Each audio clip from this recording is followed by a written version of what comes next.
खानदान को 10 लाख रुपए की हेल्थ इंश्योरेंस लेके आ रहे हैं।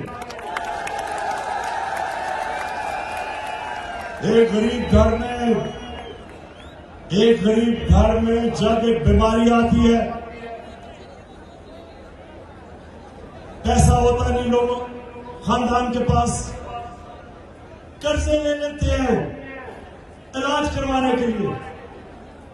लोग गुर्बत की लकीर के नीचे चले जाते हैं जब कोई बुरी बीमारी एक गरीब घराने में होती है।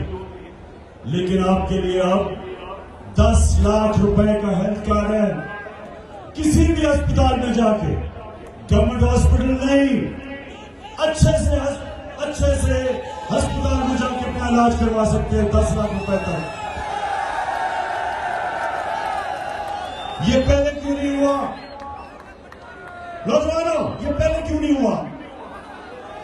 क्योंकि जब ये दो बड़े खानदानों को खांसी भी होती थी, ये लंदन चले जाते थे।